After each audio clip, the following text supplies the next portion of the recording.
Hey, everybody. We're here alive and thrive in Toronto, home of Blue Jays, Raptors, Maple Leafs, and Canadian psychic Robert Lindsay Milne. That's me. Welcome to my side of the crystal ball. I have an unusual show tonight. Well, an unusual, different, unique concepts that I kind of know about, but not like what Jill Cole's going to be talking about. Mostly I did tonight was sit and listen to this incredible story of how Jill has come to her enlightenment, her spiritual work, how she's learned to channel and be psychic. It's just amazing. So amazing that we're going to have Jill on the main event and the experts chair. She is an internationally known hypnotherapist, author, medium, public speaker, and very powerful energy healer, and a whole lot more. WWRS this week is going to be talking about how often are you winning these arguments you have on texting or sending emails or even writing letters. How many of those fights that you're in, how many are you winning?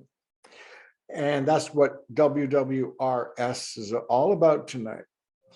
Before we start our show, though, I'd like to make a request. You know that old request again, please do something. So if you will, please, if you're watching us on YouTube, comment, and subscribe to our channel.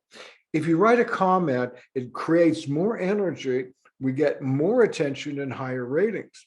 And if you subscribe, and incidentally, subscriptions are free or complimentary.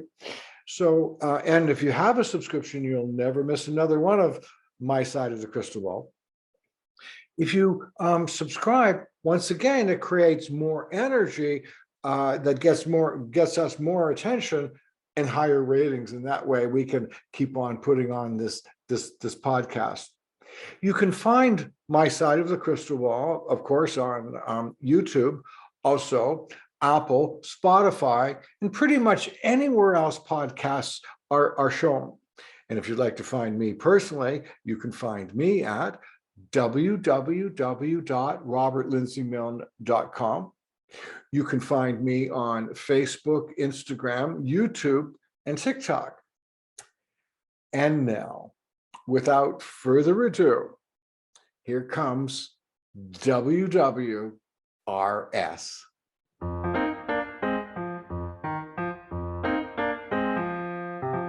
Have you ever been in one of these arguments or debates with someone on email or texting or on Messenger, anything that you're writing?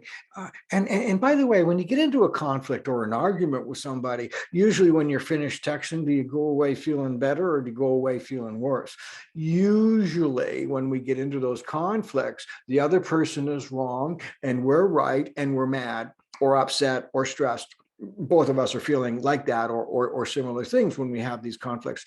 Why do we have these kind of conflicts when we're typing or when we're texting or things like that? Well, first thing is we see the world not as how it is, but how we are from our point of view. So if we're in a good mood, we'll interpret something one way, and if we're in a bad mood, the next day we'll interpret the exact same thing in a negative way, a harsh way. It just depends on how we're perceiving things and where we're at, because we see the world not as how it is, but how we are. The way we human beings also communicate, we communicate on three different levels or three different ways. One level is we express ourselves with our body language, unconscious, nonverbal communication, the way we sit, the way we look, that type of stuff. Nonverbal, unconscious communication. Second way of communicating is our tone of voice, the way we say things, how we say it. And the third way we express ourselves are the words that we use.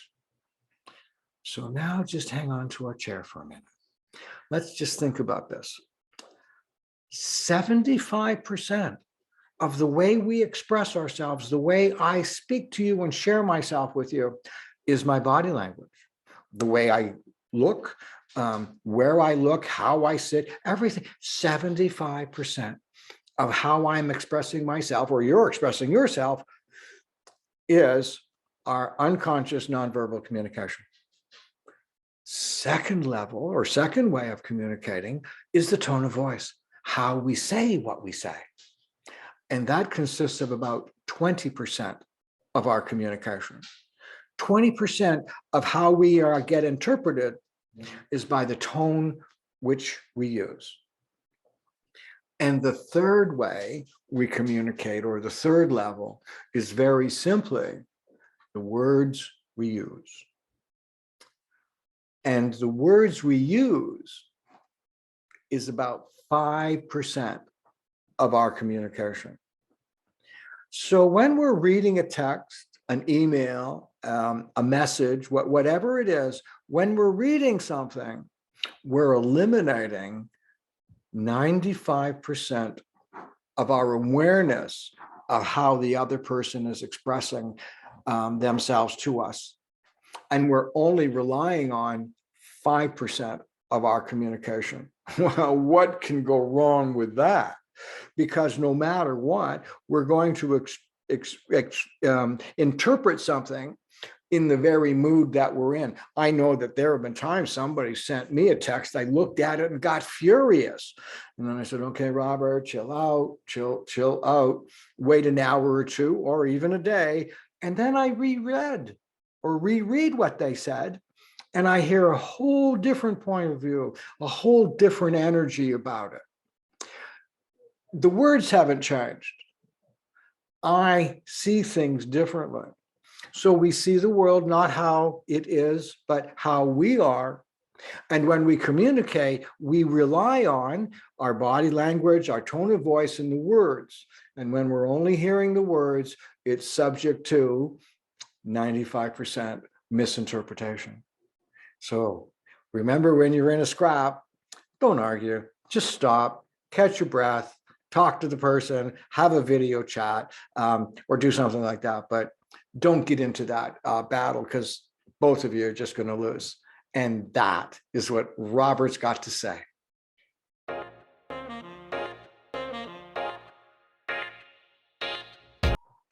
I first met Jill Cole last fall. She contacted me because of a podcast that I was on, and she wanted to have a psychic reading. Every now and again, you just meet somebody you connect with, or they've just got that special smile or that special sense of energy. Well, Jill is one of these people. I didn't know very much about her, and I don't usually know very much about my clients other than the snapshot I have of them in the moment I do their reading. Jill is from, currently she's on the South Island of New Zealand. She's from South Africa to begin with. So I would like to introduce you tonight to my friend, contemporary Jill Cole, all the way from New Zealand. It's really great to see you today, Jill. What's it like where you are? At the moment, it's absolutely beautiful. Oh, yes. It's summer. Yes. And I live in a place like Lake Tahoe. It's called Lake Wanaka. Yes. And we have a national park here called Mount Aspiring National Park, where everybody goes mountain climbing and skiing. It's beautiful. And that is in New Zealand, in the South Island, is that right? Yes, the South Island of New Zealand. So I always thought that it was a tropical paradise where you are. No, that's the North Island. Oh, okay.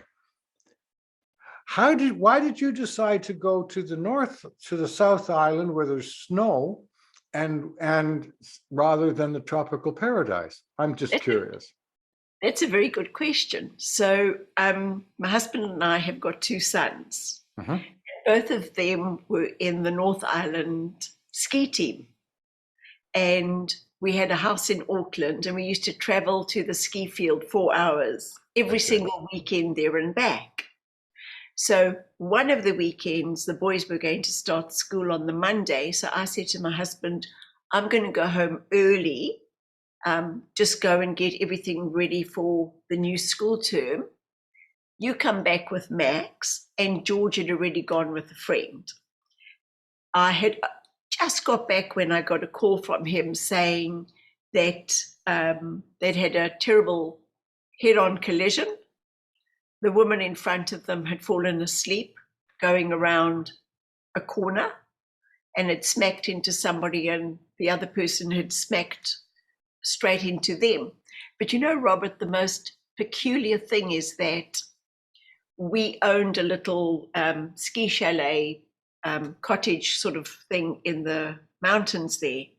And at the time, we were very fortunate to have shares in my husband's parents died and left us a beach cottage with his sisters as well that he shared.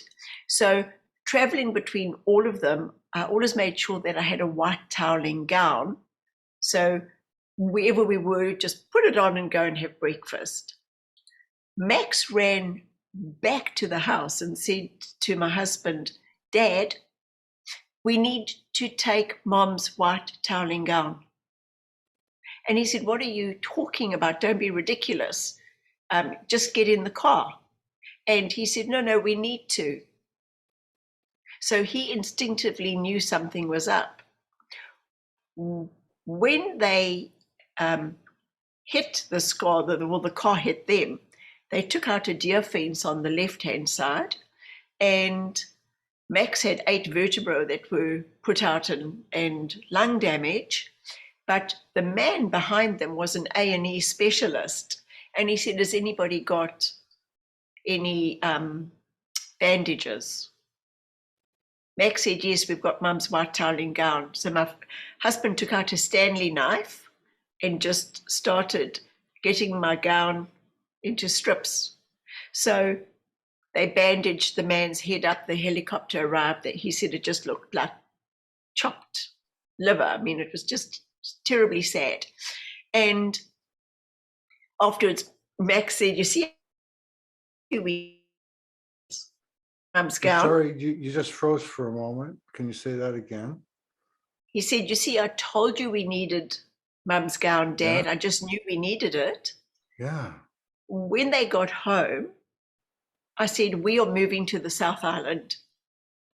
And my husband said, but you're from Africa. You can't stand the cold.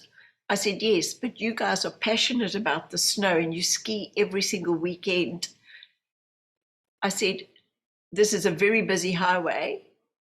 So let's go where it's going to be on our doorstep.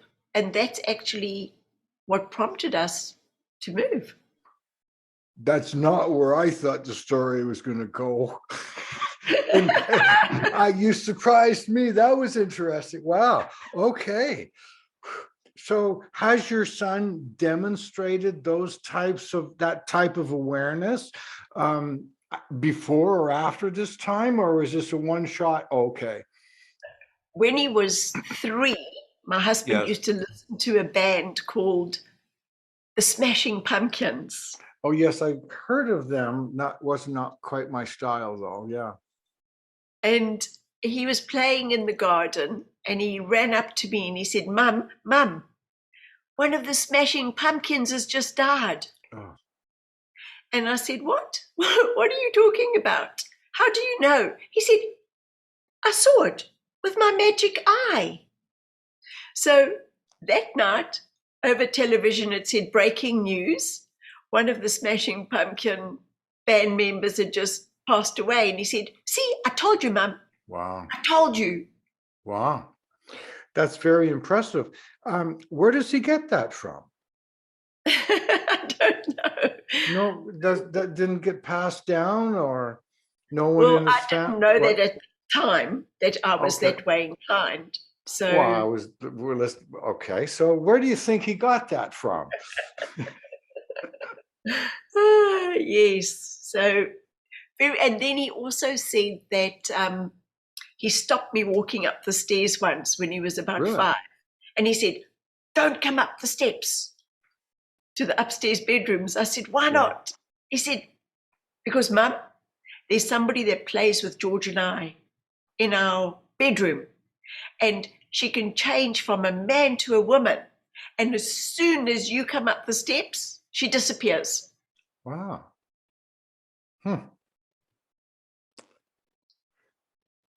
Did you ever have any of those kinds of experiences? Not when I was a child that I can remember. I mean, my Any mother as an told me, adult? lots when I was being an adult, but my mum did say that when I was small, I used to always speak about God's glory, that I could see this light around people, around buildings and plants. And I just thought everybody could see that.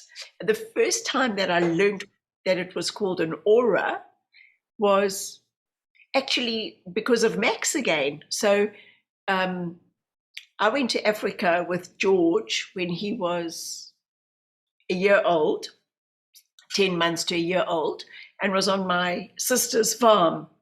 And the maid quickly called me. My sister had gone to play tennis with her husband at the country club. And the maid said, quickly, come. One of the farm workers' daughters is outside with a huge axe wound in her head. So the reason I didn't go and play tennis was because George was a baby and he was sleeping. So I went in, took one look at her, head wounds bleed profusely, and I put her down and I said, let's make her some tea with lots of sugar just for the shock. And I thought, this wound is going to be too deep to look after. She needs stitches. So I got stuck in, I cut the hair away, I tried to make her as comfortable as possible.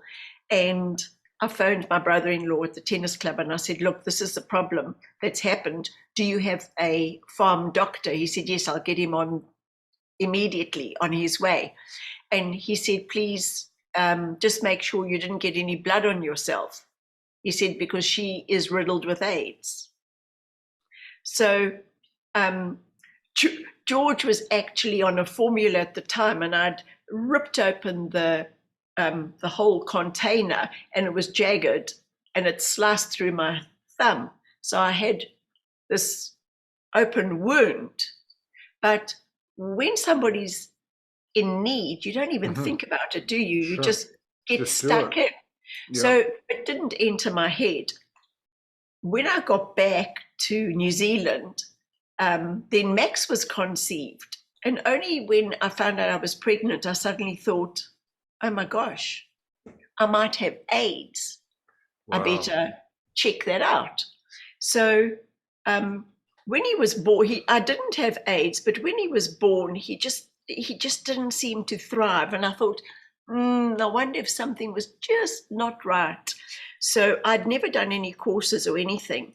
And there was a lady, a naturopath, doing a 6-week course from 7 till 9 in the evening on nutrition, iridiology, all this different stuff that I knew nothing about. So I arrived at the course and I listened to everything, and I went because I wanted to know nutrition for Max. Maybe I was missing something. And the iridiologist was giving a talk, and suddenly I saw this blue light all around her head and shoulders. And the lady that I was sitting next to never told me anything about herself. I didn't know she was one of New Zealand's top mediums and psychics, clairvoyants. And I just very gently said to her, and I'd never spoken about it before, but obviously it was meant to be. And I said to her, Glenda, look at the blue light around her. And she said, oh, Jill, do you see auras? I said, what? What's an aura? And then she said to the lady running it, Pam, Jill can see a blue light. And I'm going, oh no, how embarrassing. And that was the very last night of that course. And then afterwards, they said, let's go to the pub and, have a drink and a chat. When was that? That was, well, Max is 30. So that 30 was years about ago. 29 and a half years ago. Wow. Yeah. And I was so, what can I say, very straight. Oh, no, I don't drink. And they looked at me and said, well, you can have an orange juice, can't you? Oh, yes, I can. And then they said, what else happens to you, Jill? What else have you experienced? So I said, well, if I go to the supermarket, I find it difficult walking down the aisle with all the cleaning equipment, all the washing powders. My eyes just start streaming. I said, whenever I do the laundry in our house, I feel somebody standing behind me. So I always turn because I think, oh, well, my husband's come home early, but there's nobody there. I said, when I bath the children, to turn the taps off, I can feel the water this far away. It's like cotton wool. I can actually feel it under my hands. And I said one night in the middle of winter, I decided to go downstairs and make a cup of tea. And my husband was watching rugby. And when I went into the lounge, the whole lounge was covered in grey smoke. And I said to him, where does all the smoke come from? And he looked at me as if, what are you talking about? I said, oh, I'm just joking, because I realized he couldn't see any smoke. So I made him a cup of tea, gave it to him, and thought, what was that about? Then I felt that I needed to pick up a pen, and I started writing. And I didn't even know what I was writing. And at the end, I put the pen down, and then I read through it. And I thought, where on earth did that come from? How did that happen? And as I put the pen down, Greg walked in and he said, what are you doing? So I said, oh, I'm just writing something. He said, what are you writing? And I told him what had happened. And he said to me, you should ask them to give you some music towards that. You could become a songwriter. But he was being facetious. So that was the start. Then Glenda, that lady, said to me, have you ever been... The start was, you're saying, was automatic writing.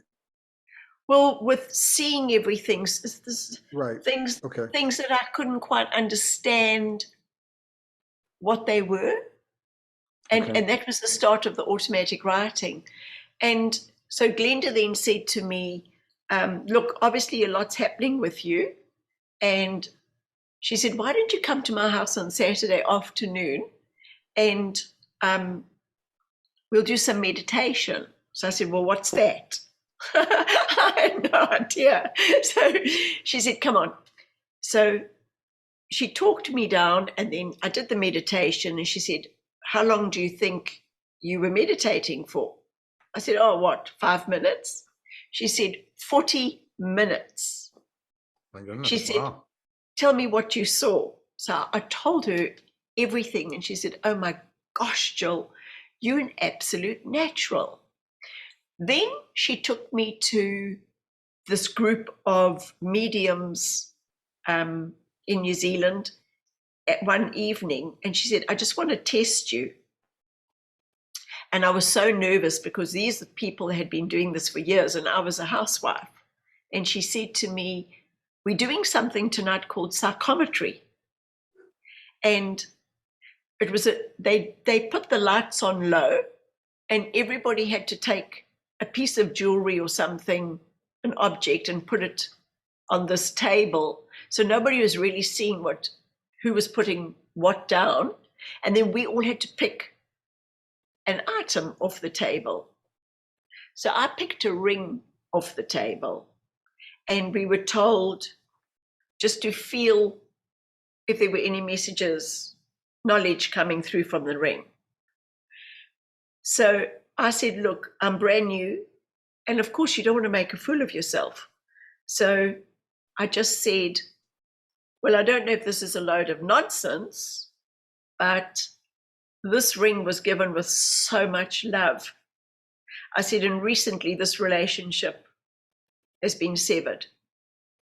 And I'm being told that the communication needs to start again because there's a little bit of ego on both sides, but there is great love here. And the girl started crying and she said, my mum gave that to me. And she said, we recently had a fight and both of us have been too proud to reconnect. She said, you were spot on. So I got such a shock. I thought, How did you feel that? Were you holding it in your hand? Did it come from your hand? Did it come from your mind? Did you hear it? Where did it come from?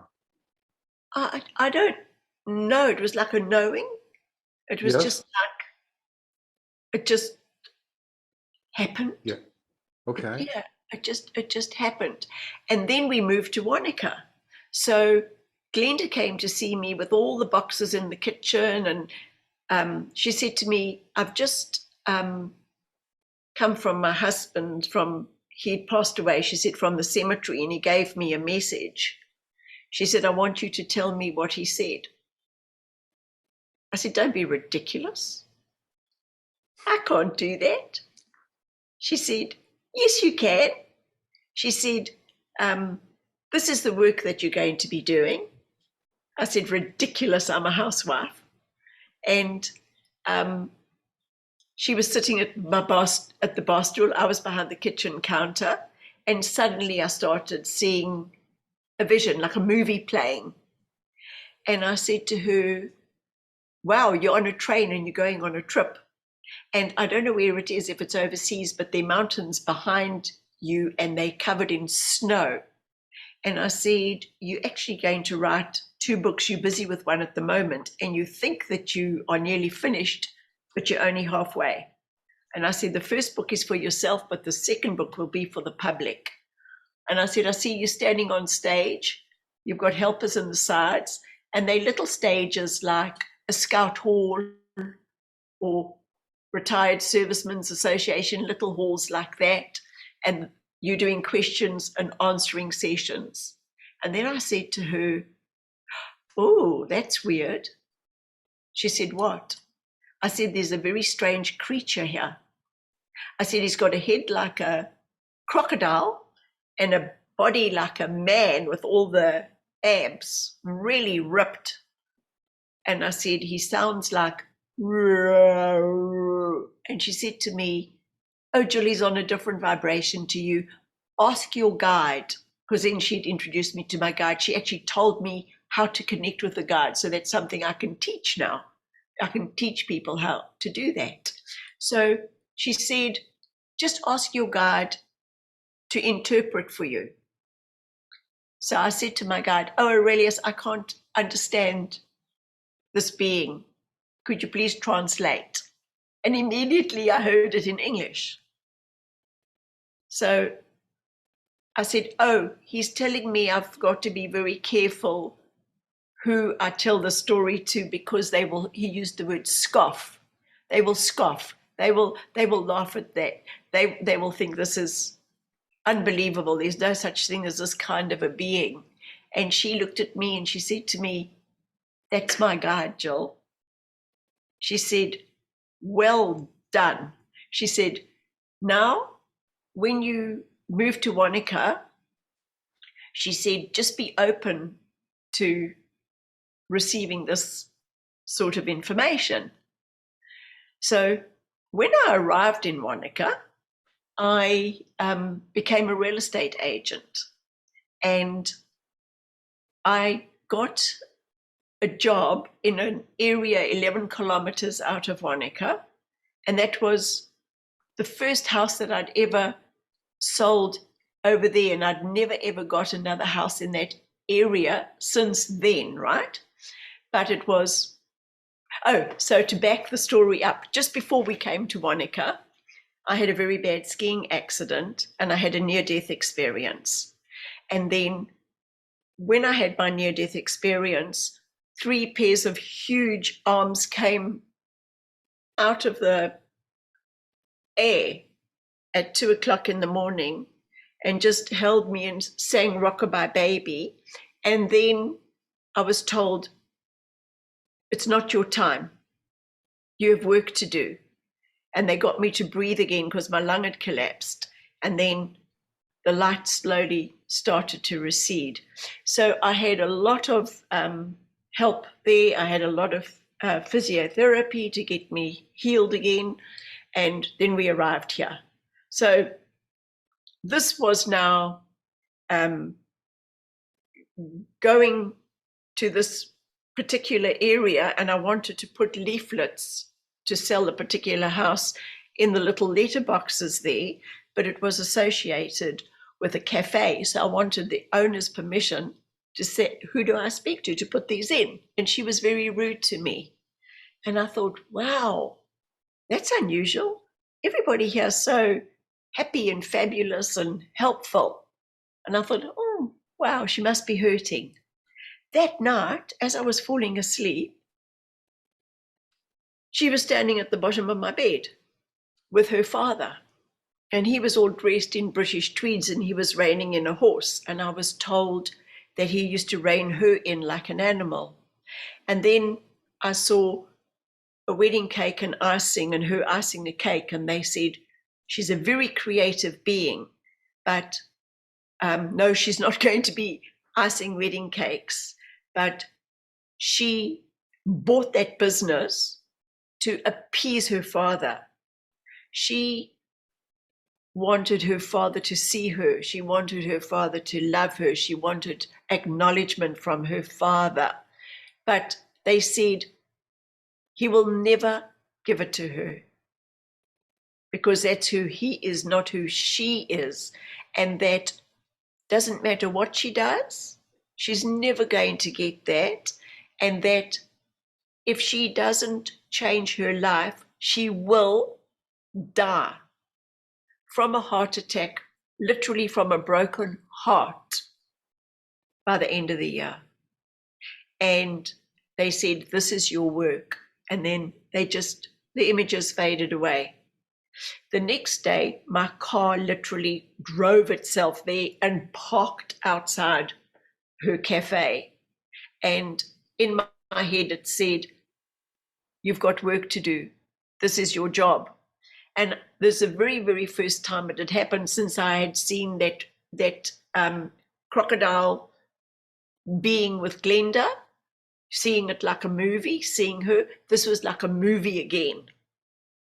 And I found myself standing in front of her and she said, yes, what? So I started telling her and she said, oh no, I said, I've got a message from you. She said, from who? I said, from my head. Because I don't know. And she said, well, what's the message? And I told her and she said, where did you get this information from? I said, I don't know. I'm brand new at this. I see it like a movie. And she said, well, you're 100% correct. How did you know my father was British? I said, because he was in British tweeds. And then she just started pouring all the stuff out. And I didn't know her name. She didn't know my name. And I left. And a few months later, I saw her in the supermarket getting groceries. And she said, oh, it's you. And she looked completely different. And she had a big smile. And she said, I've sold the business. I bought a house mortgage-free in Auckland. And I've enrolled in an art class. And that's when I started shaking because it was like, wow, this is serious stuff. It certainly is. And where's it coming from? Where do you hear it from? Well, it's like a voice in your head. And I see the images and they give me so what so it's like a secret language. It's like symbols. And where are the images? Are they here that you see? Are they here? I think they're here. I think here. That's what it feels like. It feels like they're coming from the inside out. But when I watch the movie, Yeah. it's like it's right in front of my eyes. Okay. Like if I do a reading for somebody, Yeah. then they'll show me a T section, a T junction. Then I know they're at a crossroads in their life. They're going to make a decision, left Where or do you right. see that? That's fascinating. Where would you see that, T. But Junction? that's why I asked you, don't you see it like that? No, Yeah. I just say it. You see, so I'd rather be like you. I think that's wonderful. Well, I'm thinking, wow, you guys have a whole network where you're doing things on another level, communicating. I've never experienced that. Well, actually, I have, only for a job, right, with that guy that had the was in a coma. Yeah. But that's really pretty much what I do, but not like what you guys do. I don't get those things that you see, or those beings. I don't see any of that. I just know it and talk about it. Yeah, but that's brilliant. To me, that's fabulous. But you do the same thing. Yeah, but I don't do it like you. So I actually said to I my don't do it guys, like you. I said to them, Well, how did you meet your guides? Glenda taught me. She said to me, I'm not giving you answers anymore. Every single human has all the answers inside. You're Okay. all connected. All right. Every single person's connected to source, right? So how did you find out you had a guide She or said, guides? she said, everybody's got one Okay. guide or multiple guides. Right. So she Okay. said, I'm going to teach you how to do it. Right. She said, because I wouldn't be a proper teacher Right. if I didn't tell you that you can be your own self. Okay. She said there are teachers that are full of ego that, oh, come to me, I'm the one that knows the way, etc. Which is a load of nonsense. How did you, what was it like when you first met your guide? It was very short. So she said, you've got to have absolute silence, privacy, and quiet. So I said to Greg and the boys, I'm not coming with you to the ski house this weekend. You guys are going by yourselves. I'm spending the weekend by myself in Auckland, which was a big, brave move. And they were quite shocked, meaning they'd have to cook for themselves and clean for themselves. And I waited until it was 9 o'clock at night because I thought nobody's going to phone me now. And I sat in front of the computer and I said on Word, who's there? And there was nothing, and it was pitch black. And I got the giggles because it reminded me of the Uji board or whatever, when you're 16 years old. And I thought, okay, just stop being silly and just sit quietly and respectful. And then I said, what is your name? And out came the word, Aurelius. And I thought, where did it, in your mind, or yes, I typed it. Aurelius, as I heard it, Aurelius. Okay. All right. So she said to me, either do it in your computer or do it in a book. She said, don't second guess anything. If you hear something, this is your teacher, not your guide. Okay. She said, just write it down. I said, but how do I know it's not my imagination? She said, because you will get given certain words that you've never heard of before that you can then look up. And that'll be your affirmation, or affirming that, yes, that was right. So I said, what do I need to look out for? They said, heavy-handed on the right, sloping shoulder on the left. So I got up and looked in the mirror. I thought, oh, that's weird. So then I said, is there any food stuff I need to stay away from? They said sugar beets, sorghum, lactose, and corn. And I'd never heard the word sorghum in my life. I didn't know what sorghum was. So I thought, okay, that's a good, thing. And that was the start of the first communication, which was very short, very tiny. Now they give me pages. Do you write it out, or yes, what you do? Yes. Okay. And who do you do it for? Well, I did it for myself, but I know, if somebody wanted a reading, I would say, that part. So say if Robert wants a reading, then Robert wants a reading, right? then I would say to him, because I only had one then, he told me that I had a team of 12 and that each one did different stuff with me from like a healing modality. Right. And he said, these are not my words, these are our words. I'm the spokesperson. I understand that. Okay. That's That what he makes sense. said to me. Sure. Okay. He said, if you had to hear all of us talking, you'd go, it would be like spaghetti. Of course. So then, It's like a collective group, and one has a voice for the whole group. That's yes, and that are connected. That yeah. makes sense. So then what happened? Oh, so say if Robert wants Concert a with each reading, other. They're in concert. Yes, that's Yeah. what I was trying to say. then I would say, hi Aurelius, or always dear Aurelius, what can you tell Robert for this period of his life? Because I used to say to people, don't ask me if you're going to marry a tall man with blah, blah, blah. I'm Right. not interested in that. Spirit knows what you need to know at this time.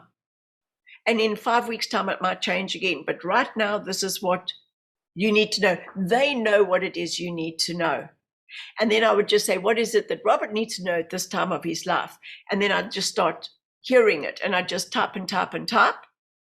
And then I would do an email and send it to the person, or do it in a letter and send it.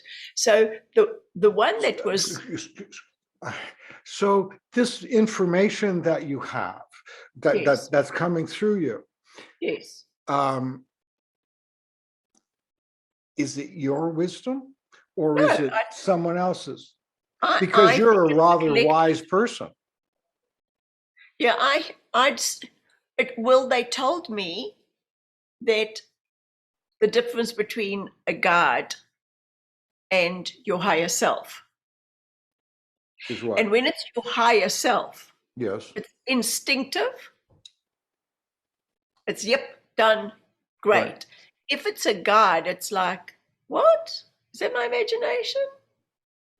So that's why they explained the difference to me. So there's a difference when you're using your intuition because it's sharp, and when your guide is speaking to you or giving you information, you question it. Is that This is what they've said. You might question it. okay? Do you? I question everything all the time. Oh, okay. I've just never had a conversation like this with anyone before. So I'm asking these questions like, oh, really? Is that how really you do it that way? Wow, that's fascinating. That's where I'm coming from. So let me give you an idea, not Please. an idea. Let me tell you how crazy my life is, right? So Like presently or always. oh, okay. Always. It's just levels of craziness. I think sometimes if people okay, so I remember once, I'm not a real estate agent anymore, but when I remember the first time I left my body. It was in the middle of signing a contract, and I'm in this very, very swanky boardroom, and the next minute I'm on the ceiling watching myself writing the contract with the couple that are buying the property and the lawyer next to us. And I'm still writing away and chatting to them, but this other part of myself that's watching me doing it was saying, oh my gosh, if they could know that you're on the ceiling at the moment watching this, they'd most probably run for the hills. So I then thought, if I'm the Jill that's sitting at the table doing the contract, who's that? Yeah. Who is that?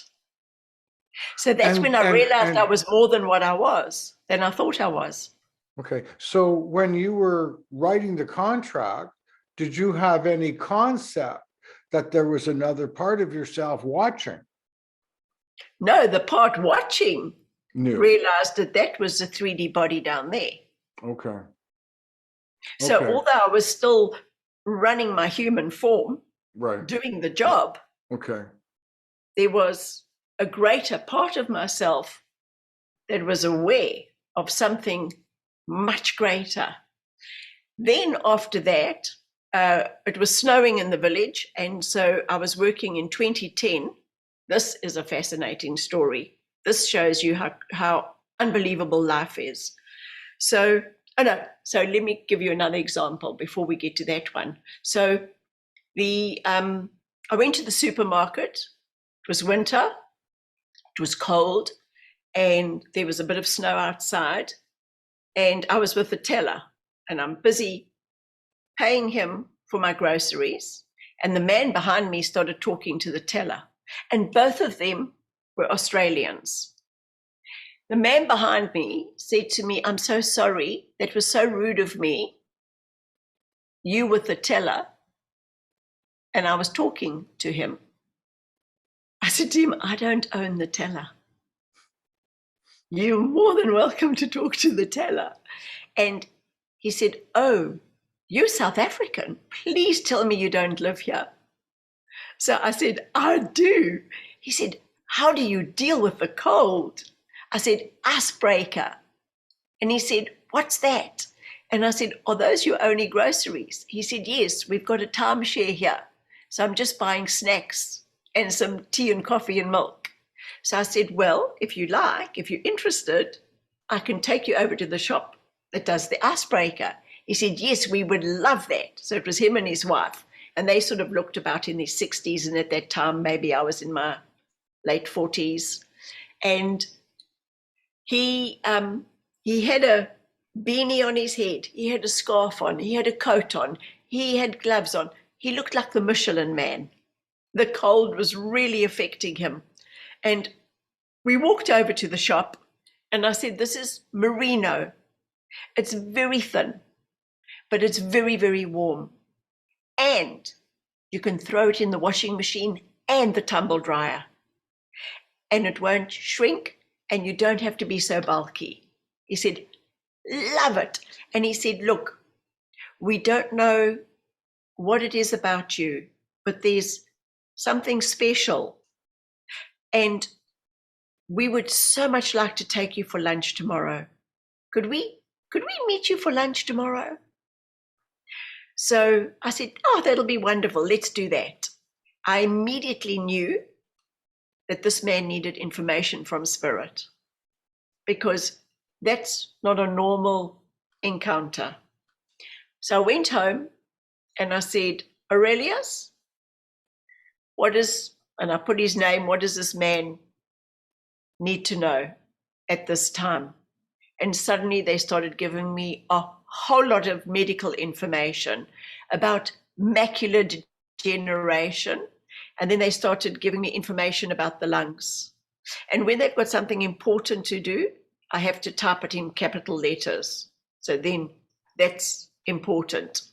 And when they came to the lungs, they told me that he needs to eat pineapple, that it's a natural cleanser for the lungs, fresh pineapple. They also said that he's got to have sunflower seeds, and then they said aspic, but I'm not to give him the properties of aspic, because when he looks it up, he'll meet the next person that's going to help him on his journey. So I typed everything up for him, and they were talking about free radicals and a whole lot of stuff that I knew nothing about. And I met him for lunch, and I gently sort of felt safe enough to give it to him. And I gave it to him, and he said, "What's this?" So I said, "Well, just read it." And he said, "Where did you get this information from?" I said, "From my head, And I explained to him how it works, how I see things or hear things and just write. He said, "Do you know what I do?" I said, "No." He said, "I'm a pharmacist." I thought, no. And he said, why did you put macular degeneration in capitals? I said, because they told anything is important. He said, I'm being treated for that. He said, but something else you don't know. He said, I'm an ex-Vietnam vet, and I was sprayed with Agent Orange, and my lungs are very damaged, and everything you gave me was for my lungs. He said, pineapple? He said, really, for the lungs? I said, I don't know. Why don't we look it up on the internet? So we both looked it up, and we looked at each other, and we went, oh, wow. It said, scientific breakthrough. Scientists have just discovered that pineapple is a natural cleanser of the lungs.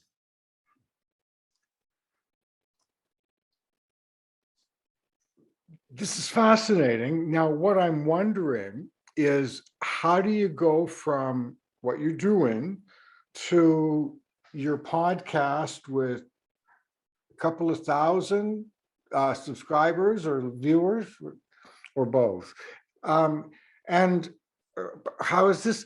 And how are you using your skills with your podcast? How are you using your skills in your life? What do you do with them? Well, it's a story to get there, you see. Oh, okay. So when Glenda told me that when my boys finish school and when I'm later on in life, I will be doing incredible work. And I said, what a load of nonsense. I'm a housewife, right? Okay, right. And yet stuff happened. So after that, although in between that, lots of experiences, I then was at home in 2010, working from home, and I felt like I needed a cup of tea, and I started walking to the kitchen. And as I walked to the kitchen, my mouth started drooping on one side. And I thought, am I having a stroke? And then the mouth opened, and I started speaking a most peculiar language. And I thought, what on earth is going on? Am I ready to be assigned to a mental institution? Am I really now losing the plot? And with that, I walked over to our curtains, which were closed because of the cold, and I pulled them open and I changed to English. And it said, you have been chosen. You are a channel. Open up your heart and let the light in. It is time for the discourse to begin. And I didn't know what that was. And then I straight away went to my computer and I said, Aurelius, who was that speaking to me? He said, Dominus. I said, who's Dominus?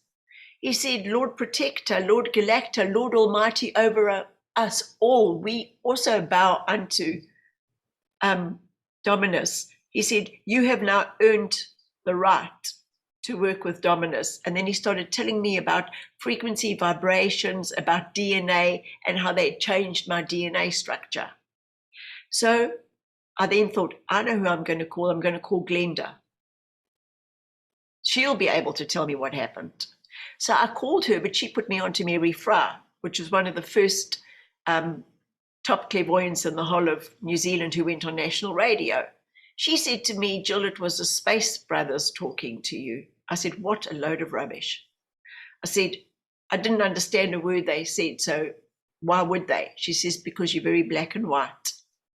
And then she put me back to Glenda, and I said, Glenda, why did you do that? She said, because that happened to me this week too. I said, okay, thanks, goodbye. With that, my phone rang, and somebody wanted to look at a house. And I thought, oh, if you could see what's just happened, once again, you'd run for the hills. Instead, I got in my car, and on the way to the house, I said to the upstairs, if that really happened, to make it happen again. And my mouth opened, and it happened again. And I parked the car, and I got out. I said, hi, guys, and I showed them the house. So 2 weeks, this is where it gets very interesting. Real science fiction.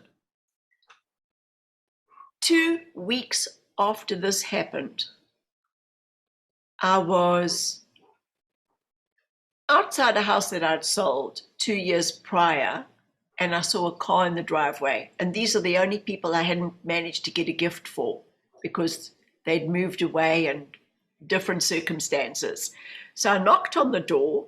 The guy answered, called his wife, and they said, they're friends of ours. We're renting their house to do some skiing. Come in. I said, no, all I want to do is go and buy a present for them. Can I come back and leave it on the bench top? She said, absolutely. So that's what I did. She then gave me her business card because she said she wanted to buy a house, a holiday house. On her card was a double tetrahedron with rainbow colors, which I know is the Merkaba now. I didn't know what it was then. And I said, what's this? She said, why, Jill, that's a double tetrahedron. Now, she knew nothing about me, nothing other than real estate agent. On the Monday, she phoned me. She said to me, I'd like to meet you at the cafe, say 12 o'clock. So I think, well, obviously she's coming to talk about the house.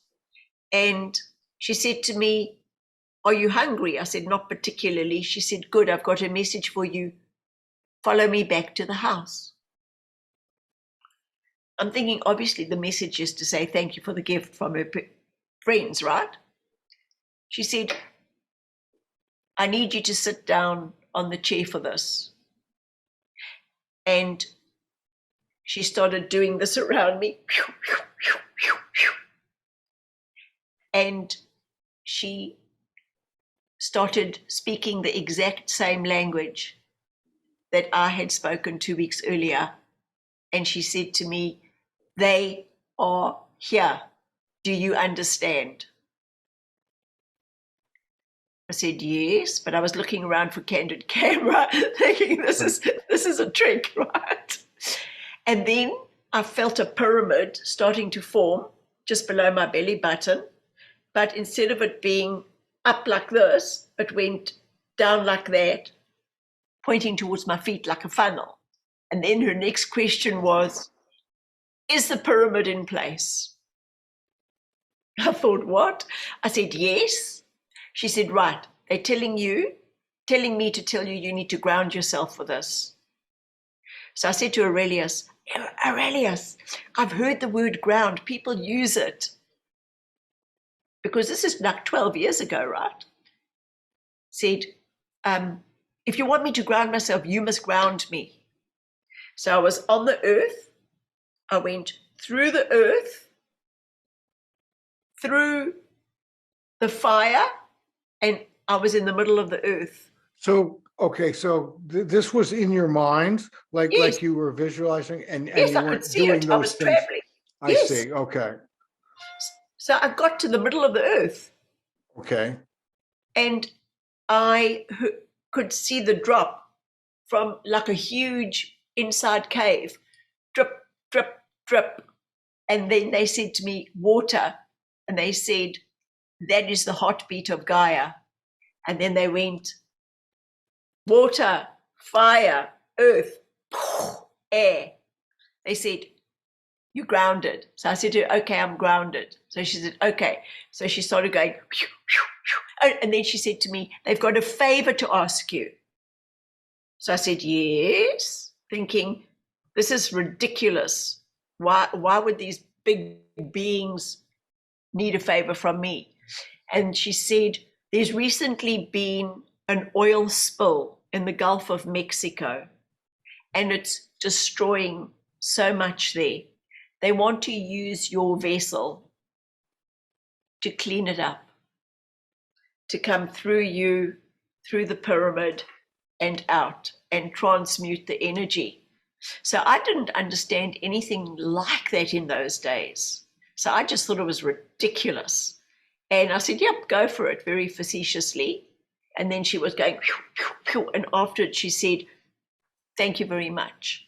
And then she said, wow, Jill, you were huge in Egypt. I see you as one of those men with the arms out on those big thrones with the beard coming all the way down outside the temples. So I said, yes, I've got a very strong connection with Egypt. So then I said, oh, look at the time, I've got to go. And went back to work. The following morning, as I walked in, the administrator behind the desk said to me, "Oh my gosh, Jill, did you see the breaking news on TV this morning?" So I said, "No, what?" She said, "Do you know the oil spill in the Gulf of Mexico?" I said, "Yes." She said, "Well, scientists say most of it was cleaned up overnight. They think it must be some kind of organism." I said, "What did you say?" How'd you explain that, Robert? I have no explanation. I've never heard anything quite like that before. It's my first time, so I'm certainly going to have to think about it. Then they gave me a vision. They said they want Okay. 6 people on a stage. 3 of them have to be scientific. Yes. Three must be spiritual. Okay. Yes. Have an audience in a big hall, Yeah. auditorium, and anybody from the audience can ask any specialist on the stage any question. And soon they will be getting answers that are quite scientific from the spiritual people that the scientifics have only just discovered. And that'll make people starting to think. And they said they'll be holding a discourse, a conversation, and they want it to be videoed and sold to television stations around the world, right? And then they gave me one of the players that they wanted to be, and they said Caroline Mace. And I said, "She's not going to come. That would be like getting Oprah for tea." So they said they'll give me the words. So I sent an email to her manager. He said she's interested. She came straight back and she said she would be honored to be part of it. It would be a world first. Then I didn't do anything about it because I was still doing real estate and I wasn't doing the spiritual work that I was supposed to be doing until I went to see Wayne Dwyer. One of my clients said, "I want you to come with me to see this man." He died the following weekend. Wow. While he was there, he said, "You've all got goodie bags. Don't take notes. It's all videoed." Inside was a notebook and a pen, and I just started my automatic writing. First book, My Invisible Friend. Second book, Are You the Queen of Your Life or Are You Just a Princess? And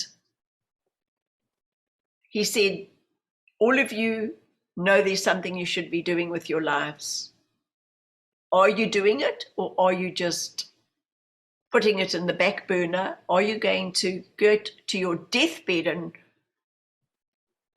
have remorse that you haven't lived your life? So I came home and I resigned. I thought, I can't pretend that these things are not happening to me anymore. I didn't want anybody to know all these things that were happening because I thought nobody will buy houses from me. They'll think I'm an absolute lunatic. And then I thought, who am I living for? For myself or for other people's approval? And how many other people like me are too scared to come out of the spiritual closet, right? Time to come out of the closet. So my sister then sent me an email from Africa, and she said, "This is a video of this lady. I don't know anything about her. I don't even know why it's on my computer. I don't even know how it got on my computer." She said, "But for some weird reason, I felt compelled to send it to you." And it was a video of Alba Weinman. Okay. Who's an international hypnotherapist from America, from Florida. And she sent it to me. I pressed play, and I thought, I need to get her to New Zealand as a guest speaker. She is incredible, the work she's doing. And I thought, what is the work you're doing? This is when it comes. This is when it comes. I know it's a long story, but this is how it evolved. So I watched the video and I thought, she's got a website. Found her on a website. I saw the New Zealand and Australian flag. I thought, that's weird. I thought she was American. She was coming to New Zealand and she was giving sessions.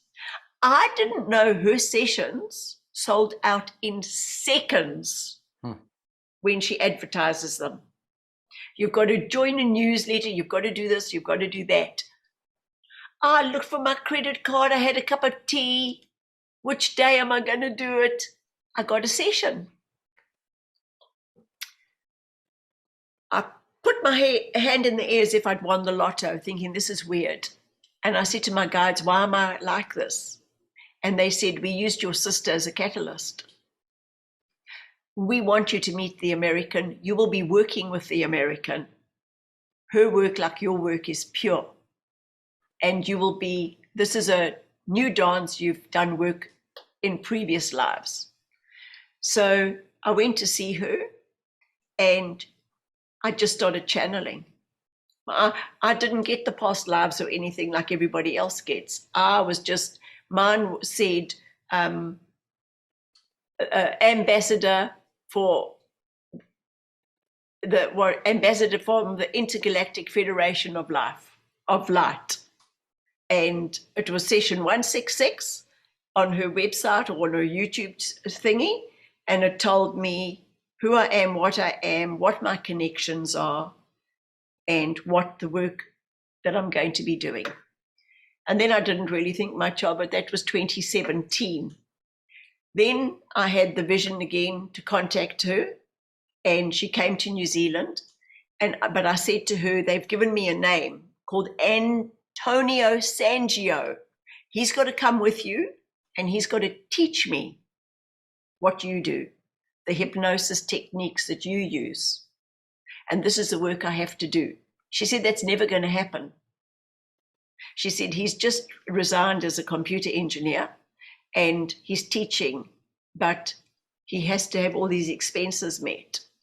So I said, and I'm thinking, well, every time my guides say something, it always happens, right? So I said, well, just invite him. I'll host you guys. You don't have to pay for anything. And I'll book in a hotel, a room, big teaching room, and we'll pencil it in. If he doesn't get enough people, that's okay. He got 49 from all over the world. It was the largest class he's had.